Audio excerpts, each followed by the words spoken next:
So welcome to the Secure Dynamics TechCast. With me, I have a many times over past guest, Helen Patton, who is the CISO at Ohio State University. Welcome, Helen. Thanks for having me again. So again, thanks for posting something on LinkedIn, which I was telling you just before we hit record. Probably for the first time in a long time, I actually watched the entire presentation nonstop for 45 minutes. And that was Jared Brennan, who used to work for you many years ago. And so one of the things he talks about, and we'll share the link as part of this recording as well, is digital identity. And there were lots of things he covers, but one of the things that I think struck out was really two things that have been in the news. And one is this whole social score that China is implementing, having a digital identity of every single citizen and using it for various purposes, including I read whether or not you're allowed to keep a dog at home, whether you're a good pet owner or not. But also closer to home, obviously Palantir is a huge security company and they help collect data for security reasons and helping the three-letter agencies and so forth. So question for you is, who owns the data and whose responsibility is it ultimately to ensure the data is secure? And do you, and this is probably a loaded question, but is ultimately the fact that we have to give up our digital privacy for us to actually be more secure, is that a valid argument or are we on slippery slope? You sure know how to ask really chunky questions. Boy, the question of ownership, if we start there, I think first of all, I think there's a legal answer to that question, and then I think there is an ethical answer to that question. The legal answer is it depends on which country you're in. We know that in some countries, not the United States, there is definitely an emphasis that some data associated with individuals is owned by the individual, and it is a right of the individual to own the data and manage it. Mm-hmm.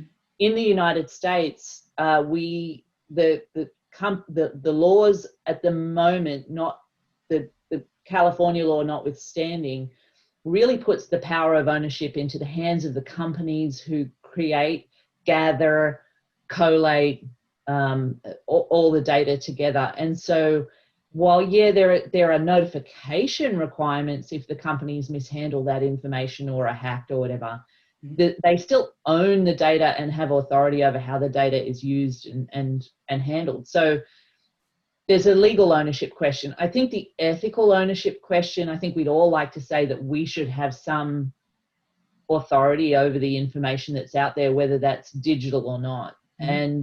And the challenge, of course, is how do you make that happen when a lot of the times the data is being collected about you or from you without you knowing about it. And so this is where privacy and security and ethics really overlap. And I don't think as a society we've landed on a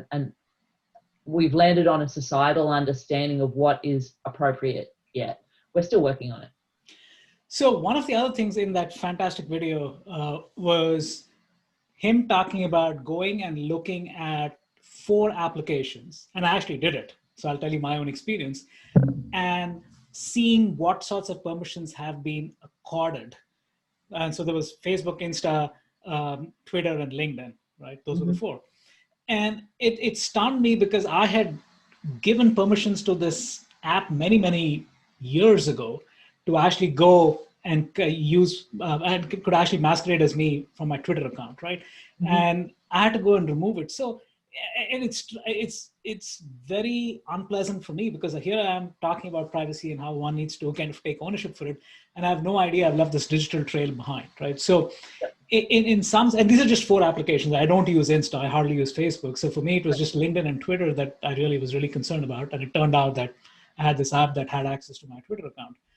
So I'm not the average person, and most people have 20,000 apps, and you accord a permission for a particular reason, whether it's, say, social login, right? Hey, it's convenient. You don't want to put a username and password. Just click Twitter, LinkedIn, Facebook, and then you go in. And you probably never use that app again, except that app has your credentials.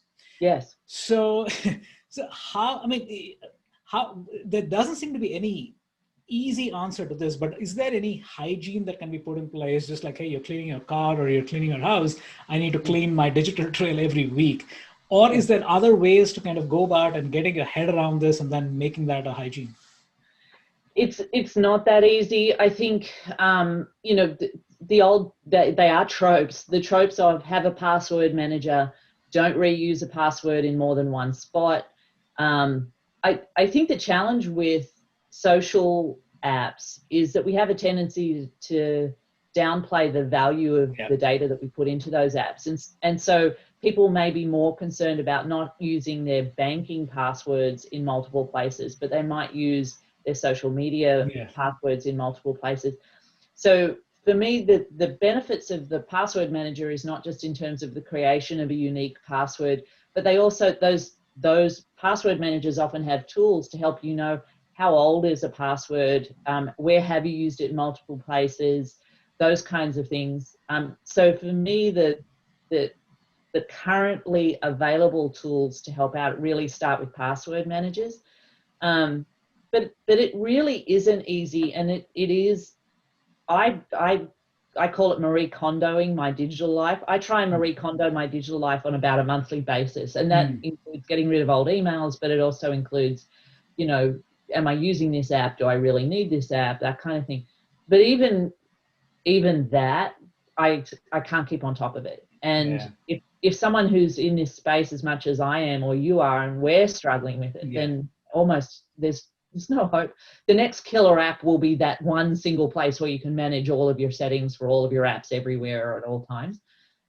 Haven't seen it yet, though. So switching topics, and the last question, which is, again, given your pivotal role in Ohio State University and essentially seeing the next generation of leaders come up, right? And the frequent refrain that we hear from vendors saying, hey, Gen Zs don't care, right? They're like, as far as digital privacy is concerned, is that really true? And what are you seeing? And is that a myth? Is there a different facet to that starts getting amplified if vendors do the wrong thing? And what's your sense? Yeah, I actually do think it's a myth. I think from what I've seen in working with students across campus, there are some things that, they think are public domain things that older generations would not think are public domains. But even within that, there is still an expectation from Gen Z, or whatever you call the next generation, that they have control over what is out there and what they choose to do and who can see it.